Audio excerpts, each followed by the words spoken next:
வணக்கங்க. இன்னைக்கு என்ன செய்தியை பார்க்க போறோம்னு கேட்டீங்கன்னா, அடித்து நொறுக்கப்பட்ட மேடை, கிழித்து எரியப்பட்ட பேனர்கள், ரணகலமான உதயநிதி ஸ்டாலினுடைய விழா, இணையத்தில் வைரலாகும் வீடியோ. இந்த வீடியோ 2 நாளா செம்மையா வைரல் ஆயிட்டு இருக்குதுங்க.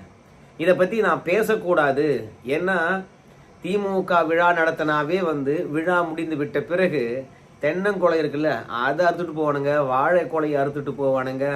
அது மட்டும் இல்லை, தோரணங்களாக என்னவெல்லாம் கட்டப்பட்டிருக்குதோ அது எல்லாம் பார்த்தீங்கன்னா விழா முடிஞ்சதும் காலி ஆகிடும். வந்திருக்கிறவன் கட்சிக்காரனாக இருந்தால் பரவாயில்ல, கொள்கைக்காரனாக இருந்தால் பரவாயில்ல, உதயநிதி ஸ்டாலின் ஐயா அவர்கள் என்ன பேசுகிறாங்க என்ற விஷயத்தை கேட்பதற்காக வந்திருந்தா பரவாயில்ல, நலத்திட்ட உதவிகளை வாங்கி பயனடைந்தவர்கள் நன்றி செலுத்துவதற்காக அந்த கூட்டத்துக்கு வந்திருந்தா பரவாயில்ல. வந்திருக்கவங்க அத்தனை பேரும் 200 ரூபாய் ஊப்பிக்கல் அப்படின்னா விலை கொடுத்து வாங்கப்பட்ட தொண்டர்களாக இருப்பாங்க. இப்படி கூட்டத்துக்காக காசு கொடுத்து அழைச்சி கொண்டு வருகின்ற கூட்டம் கையில் கிடைத்ததை குரங்கு மாதிரி பிச்சுக்கிட்டு போகிறது வாடிக்கை தான். ஆனால் நலத்திட்ட உதவிகளை வழங்குறோம், விளையாட்டு கருவிகளை வழங்குறோம், எல்லாரும் வாங்க, இளைஞர்களே விளையாடுங்கள், பயன்பெறுங்கள். தமிழ்நாட்டில் உதயநிதி ஸ்டாலின் அவர்கள் விளையாட்டுத்துறை அமைச்சராக ஆன பிறகுதான் தமிழ்நாட்டினுடைய விளையாட்டுத்துறையே மறுமலர்ச்சி அடைந்தது. இப்போதான் நிறைய பேர் சர்வதேச அளவில் பதக்கங்கள் பெற்றுக்கொண்டு வருகின்றார்கள். அதனால் உதயநிதி ஸ்டாலின் மட்டும் இதற்கு பொறுப்பேற்கவில்லை என்றால் இந்த விளையாட்டுத்துறையே அழிந்து போயிருக்கும் அப்படின்னு ஸ்டிக்கர் ஒட்டுகின்ற இந்த திராவிட மாடல் ஆட்சியினுடைய பெருமையை உலகத்துக்கு காட்டணும் அப்படின்றதுக்காக ராணிப்பேட்டை தொகுதியில் விளையாட்டு பொருட்களை வழங்குறோம் அப்படின்னு சொல்லிவிட்டு இளைஞர்களை அழைத்திருக்கின்றார்கள். அந்த கொடூரத்தை நீங்க பாருங்க. இந்த வீடியோக்கு பிறகு சொல்லுகின்ற கருத்து உங்களுக்கு நல்லாவே புரியும். பாத்தீங்களா எப்படி அடிச்சுக்கிறாங்க பாருங்க. இந்த கொடூரத்தை வார்த்தையால வடிக்க முடியுமா? இதை பற்றி நான் சொல்றதை விட அடுத்தது இவங்க என்ன சொல்றாங்கன்ட்டு நீங்களே கேட்டு வாங்க. ஒவ்வொரு ஒரு டீம் நோட் பண்ணிக்கலாம், லிஸ்ட் இருக்குல்ல, பிரைஸ் கொடுக்க தெரியாது. ஒரு போனு காணா, ஒரு சாவி காணா, மனுஷன் வேறான் செத்துருவான் போல ஏந்து வார்த்தைக்கு இதெல்லாம் ஒரு மீட்டிங்கா?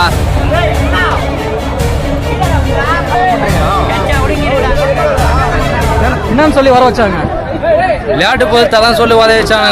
முதல்ல 50% கூட்டணும்ன்றானுங்க. ஒரு உயிர் போச்சுன்னா யாருங்க பதில் சொல்றது? பத்தியா, விழாவுக்கு வந்தவங்களே இந்த விழாவில் நடந்த இந்த கலோபரத்தை பார்த்து கடுப்பேறி போயிருக்காங்க. உயிர் போனா என்ன பண்றதுங்க? அவங்க சொல்ற விஷயங்கள் பாருங்களேன். சாதாரண மக்கள் பரிசு வாங்க வரவங்களுக்கு இருக்கின்ற அறிவு கூட இந்த விழாவை ஏற்பாடு பண்ணவங்களுக்கு இல்லவே இல்லை. என்ன சொல்றாங்க?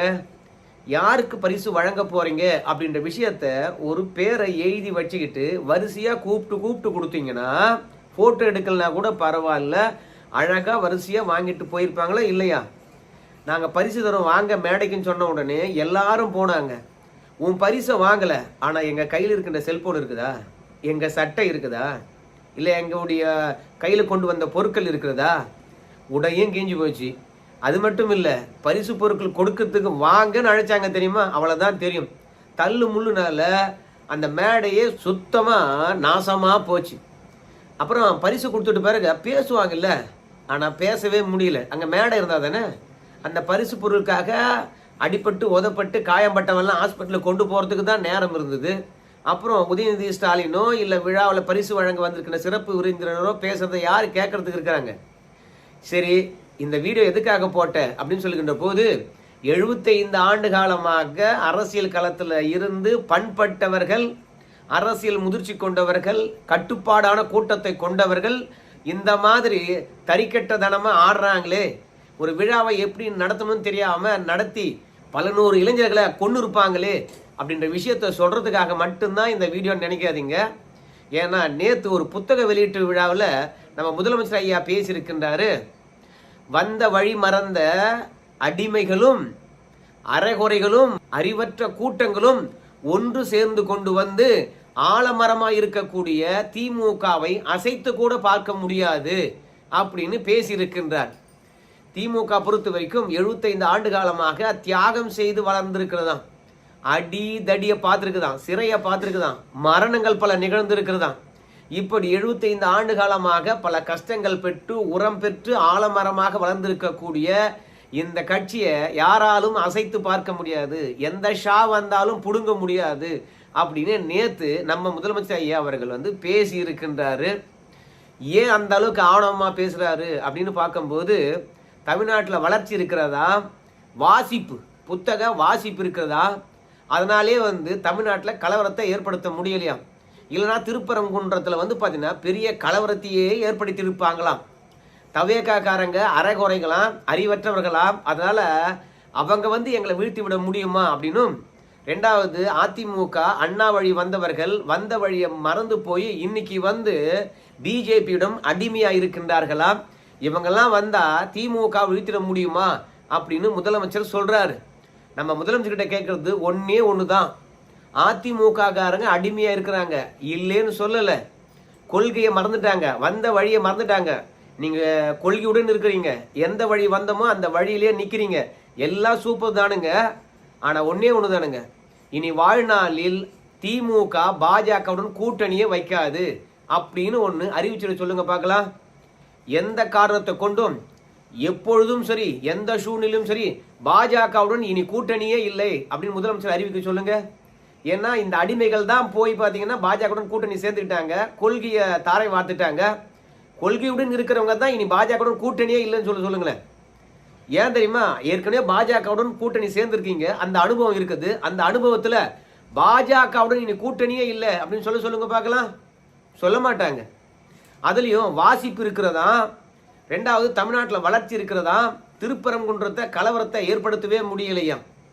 அட சாமி, வாசிப்பு இருப்பதனாலேயோ இல்லை வளர்ச்சி இருப்பதனாலேயோ திருப்பரங்குன்றமானது கலவரம் இல்லாமல் இருப்பதற்கு அதெல்லாம் காரணம் கிடையாது. இந்துக்களுடைய விட்டு கொடுக்கின்ற மனப்பான்மை மட்டும்தான் காரணம். இந்துக்களை பொறுத்த வரைக்கும் கல் மண் எது என்று விமர்சித்தாலும் பரவாயில்ல, சாத்தா என்று சொன்னாலும் பரவாயில்ல, அதை கேட்டுக்கிட்டு கடந்து போறவனா இருக்கிறான். அவனுக்கு மதவெறி இருந்துச்சுன்னு வச்சுங்களேன், எதிர்த்தரப்புல என்னுடைய கடவுளை சாத்தானடா சொன்ன நீ அப்படின்னு சட்டையை பிடிச்சிருப்பான்.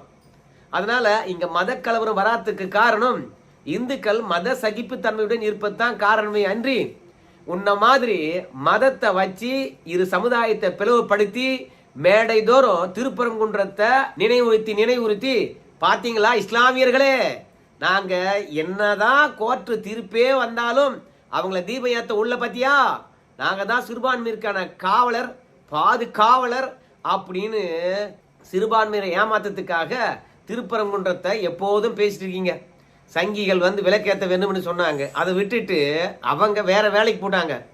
ஆனா இப்ப முதலமைச்சர் தான் அந்த திருப்பரங்குன்றத்தை வச்சு பெருசா அரசியல் பண்ணிக்கிட்டே இருக்கின்றாரு. ஒருவேளை சிறுபான்மையினரை பொறுத்த வரைக்கும் திருப்பரங்குன்றத்துல திமுக உறுதியான்ற விஷயத்தை மறந்து போய் விஜய்க்கு ஓட்டு போட்டாங்கன்னா என்ன பண்றது? அதனால இங்க கலவரம் ஏற்படாததுக்கு காரணம் திராவிட மாடல் ஆட்சியினுடைய மதசார்பற்ற தன்மை தானாம். எல்லா மதத்தையும் மதிக்கின்ற தன்மை திராவிட கொள்கையில் ஊறி போயிருக்கின்ற திராவிட நாயகனா இருக்கின்ற ஸ்டாலினுக்கு தான் இருக்கிறதா. அதுலயும் நம்ம திருமாவளவன் அவர்களை பொறுத்த வரைக்கும் ஸ்டாலின் அவர்களுக்கு நன்றி சொல்றார். திருப்பரங்குன்ற விஷயத்துல உறுதியாக இருந்தார். நீ தீர்ப்பு வழங்கிவிட்டால் நான் நடைமுறைப்படுத்த வேண்டுமா? யாரிடம் உன் வேலையை காட்டுற, உன் சங்கி வேலைய? ஜி.ஆர். சாமிநாதனே, நீ ஒரு சங்கி. திருமாவளவன் சொல்றாரு, அரசியலமைப்பு சட்டத்தை மாற்றுவதற்காக பாஜக முயற்சி பண்ணுது அப்படின்னு சொல்லிவிட்டு. ஆனா திமுக அரசியலமைப்பு சட்டப்படி நீதிமன்றம் வழங்கின தீர்ப்பை நடைமுறைப்படுத்தணும். ஆனா அவங்க நடைமுறைப்படுத்தல. நடைமுறைப்படுத்தி விட்டு அதற்கு பிறகு மேல்முறையீட்டுக்கு போனா கூட பரவாயில்ல. ஆனால் நீதிமன்ற உத்தரவையே மதிக்க மாட்டாங்க. ஆனா திருமாவளவன் சொல்றாரு, ஏய் நீ தீர்ப்பு வழங்கிவிட்டால் நாங்க நடைமுறைப்படுத்தி விடுவோமா அப்படின்னு சவால் விட்டதும் இல்லாம இந்திய அரசியலமைப்பு சட்டத்தை பாஜக ஒட்டுமொத்தமாக மாற்ற நினைக்கிறது, விடக்கூடாது அப்படின்னு ஒரு சாயத்தை பூசுவது. மொத்தத்துல திமுகவுக்கு ஊடகமும் சாதகமா இருக்குது, கூட்டணி கட்சிகளும் சாதகமா இருக்குது. திமுக என்ன வாய் விட்டு சொல்லுதோ அதுதான் உண்மை என்று கொண்டு போய் சேர்ப்பதற்கு ஊடகமும் கூட்டணி கட்சிகளும் ஒத்து ஊதுது. அதனால அவங்க பேசத்தான் நிஜம் என்று நினைக்கின்றார்கள். இவங்க தான் பாத்தீங்கன்னா அரசியலமைப்பு சட்டத்தையே வயலேட் பண்றவங்க. மாநில மத்திய அரசாங்கத்தில் இருக்கக்கூடிய கூட்டாட்சி தத்துவத்தை சிதைக்கக்கூடியவங்களே இவங்க தான். மாநில சுயாட்சி என்ற போர்வையில பிரிவினையை பேசக்கூடிய கோஷ்டியா தான் இருக்குது. மத ஒற்றுமை என்று சொல்லிக்கிட்டு இந்து மதத்தை அழிப்போம் என்று சொல்லிக்கிட்டு இரண்டு மக்கள் மத்தியில மோதலை உருவாக்கி கொண்டே இருக்கிறவங்க இவங்க தான். தைரியமா மேடையில் இருக்குது சனாதனத்தை ஒழிப்போம் என்று சொல்வது. இங்க பாஜக, இந்திய நாடு, பிராமணர் இது மூன்றும் இல்லை என்றால் திமுக கூட்டணி கட்சிகளுக்கு வேலையே இல்லை. ஏன்னா அவங்க அந்த மூன்றை தவிர வேற எதை வச்சும் அரசியல் பண்றதில்ல. மத்திய அரசாங்கம், இந்தியா, பிராமணர்கள் இதை தவிர என்ன இவங்களுக்கு சித்தாந்தம் இருக்குது, என்ன சாதனையை பண்ணிருக்கிறாங்க சொல்லுங்க பார்க்கலாம். நான் 4.5 ஆண்டு ஆட்சி ஆண்டு இருக்கிறேன். இதுதான் என்னுடைய சாதனைகள். என் சாதனையினால கடந்த ஆண்டுகளை விட இவ்வளவு வளர்ச்சி ஏற்பட்டிருக்குது. இந்த வளர்ச்சிக்கு காரணம் இந்தந்த துறைகள்ல நம்ம கவனம் செலுத்தினது. எங்கேயாவது சொல்லு. வறுமையை ஒழிச்சிருக்கிறேன், வாழ்வாதாரம் பெருகி இருக்குது, விலைவாசி குறைச்சிருக்கிறேன், சாலையை போட்டிருக்கிறேன், தெருக்களை மேம்படுத்தி இருக்கிறேன், தெருவிளக்குகளை பாத்தீங்கன்னா புதுதாக மாற்றி இருக்கின்றேன், குடிநீர் வசதியை ஏற்படுத்தி இருக்கின்றேன், சுகாதார கட்டமைப்பு உயர்ந்து இருக்கிறது, கல்வியிலும் கல்வி கூடங்களும் மற்ற மாநிலத்தை விட நாம ஆட்சிக்கு வந்த பிறகு பன்மடங்கு உயர்ந்திருக்கிறது. கல்வியில அதிமுக ஆட்சியில் இவ்வளவு இருந்தது, நம்ம ஆட்சியில் இவ்வளவு இருக்கிறது. இதுக்கெல்லாம் காரணம் நாம போதிய அளவுக்கு ஆசிரியர்களையும் பணியாளர்களையும் நியமித்தோம். செவிலியர்கள் போராடல, ஆசிரியர் பெருமக்கள் போராடல, எல்லாமே திமுக ஆட்சியில சூப்பரா இருக்கிறது அப்படின்னு மார்த்தட்டுவதுக்கு ஒன்றும் கிடையாது. திருப்பரங்குன்றத்தை வச்சு எவனாவது திமுக எதிராக அரசியல் பண்ண அவனை சங்கின்னு சொல்றது, அவன் RSS பிள்ளைகள் என்று சொல்றது. இங்க சீமானும் விஜயும் RSS குழந்தைகளாம் அங்கிருந்து இங்கு அனுப்பப்பட்டிருக்கின்றார்களாம். உங்களுடைய உண்மையான முகம் நமக்கு தெரிஞ்சு போய்விட்டது என்று சொல்லிட்டு திமுகவை எதிர்த்தா போதும் அவன்லாம் RSS காரன் என்று சொல்லிட்டு அது அப்படியே பாத்தீங்கன்னா அந்தர் பெல்ட் அடிச்சு சிறுபான்மையினர்களை பயமுறுத்தி சீமான் பக்கம் போகாம அப்புறம் விஜய் பக்கம் போகாம ஒட்டுமொத்தமா திமுக கூட்டணிக்கு ஓட்டு போட வேண்டும் என்பதற்காக இலவச ஓட்டா மாத்துகின்ற நீங்க தமிழ்நாட்டை தலை நிமிர வச்சுட்டீங்க. இங்க வளர்ச்சியும் இருக்கிறது, ரெண்டாவது பாத்தீங்கன்னா வாசிப்பும் இருக்கிறது, அதனால கலவரம் வரல அப்படின்னு சொல்றீங்க. அதுலயும் தவேக்காவில் இருக்கக்கூடியவங்க அறகுறன்றாங்க. ஆனா உங்க மகனுடைய பரிசீலிப்பு விழாவில் என்ன நடந்ததுன்னு பாத்தீங்களா இல்லையா? அங்க வந்திருக்கின்ற நிர்வாகிகள் தான் அறகுறை. ஆனா பரிசு வாங்க வந்தவங்க அறகுறை கிடையாது. ஏன்னா அவங்க நல்ல முதிர்ச்சியுடன் தான் இருக்காங்க. வாங்க பரிசு தருகின்றோம் அப்படின்றாங்க. மொத்த பேரும் ஒன்னா போறாங்க. அதுல இன்னொரு விஷயத்தை நீங்க அந்த வீடியோவில் பார்க்கலாம் கூட இப்ப இந்த வீடியோவை பாருங்க. வந்திருக்கிறவங்க பேட்டு பால் இதை வாங்குறதா வந்தாங்க. கடைசியில பாருங்க அங்கேயே போட்டு போறாங்க. ஏன்னா அட சாமி, இவங்க விழாவும் வேணாம், இவனுங்களும் வேணாம், கொஞ்சம் ஏமாந்தா போதும் உயிர் போயிருக்கும். இப்படி பரிசு வாங்குன்ற பொழுதே உயிர் போயிருக்கும்னா வீட்டுக்கு எடுத்து போனா என்ன நடக்குமோ? தேவையில்ல போடா, நீ வேணா உன் பேட்டு வேணான்னு சொல்லி எல்லாம் போட்டு போவாங்க. அந்த அளவுக்கு ஒரு விழாவை ஆர்கனைஸ் பண்ண தெரியல. பரிசு பொருட்கள் கொடுக்கணும் என்று சொன்னா மட்டும் போதுமா? நல்ல காலம். அங்க இருக்கின்ற பசங்களை பொறுத்த வரைக்கும் நாங்க பிழைச்சா போதும் சொல்லிட்டு பரிசு வாங்காம தப்பிச்சுட்டுங்க. இல்லைன்னா நம்ம கரூர்ல நடந்த மாதிரி இங்கேயும் ஒரு 40 பேர் செத்துருப்போம் அப்படின்னு சொல்றாங்க. இப்படி எதை பற்றியும் கவலைப்படாம 24 மணி நேரம் சிறுபான்மையர்களுக்கு RSS, பிஜேபி, சங் பரிவார் என்ற பயத்தை காட்டி அதுவே நம்முடைய அரசியலா முன்னிறுத்தி எந்த ஒரு நலத்திட்டங்களையும் எந்த ஒரு வாக்குறுதியும் எதையும் நிறைவேற்ற தேவையில்லை. ஆனா சிறுபான்மைகளை பொறுத்த வரைக்கும் நம்மளை பத்தி பேசுறானா, பிஜேபி எதிர்க்கிறானா, அவனுக்கு ஓட்டு போடு. இத்தனை ஆண்டு காலம் சிறுபான்மையா இருந்தா பெரும்பான்மையா இருந்தா என்னையா அர்த்தம்? எவ்வளவு பேருக்கு வேலை கொடுத்துருக்காங்க. ஏன்னா வாக்குறுதியாக நாங்க 5 லட்சம் பேருக்கு வேலை கொடுப்போம்னு சொன்னாங்க.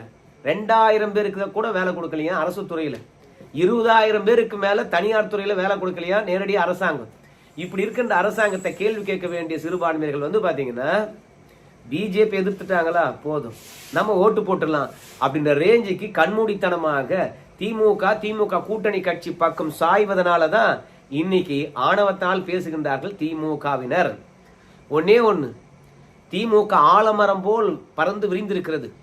அதுலயும் முதல்வர் சொல்லுவாரு, காலங்கள் மாறிக்கொண்டே இருக்கிறது, எதிரிகளும் மாறிக்கொண்டே இருக்கின்றார்கள், ஆனால் எதிர் திசையில் திமுக மட்டும் நிலைத்து நிற்கிறது. நம்ம எதிர்த்த எதிரிகள் எங்கே? நீதி கட்சியை காலி பண்ணுவேன்னு சொன்னாங்க, அவங்க எங்கே இப்போ? அதற்கு பிறகு திராவிட கழகத்தை ஒழிப்பேன்னு சொன்னாங்க, எங்க அவங்க? இல்ல நம்மள இருந்து போனவங்க நம்மளை ஒழிப்பேன்னு சொன்னாங்க, அவங்க எங்க?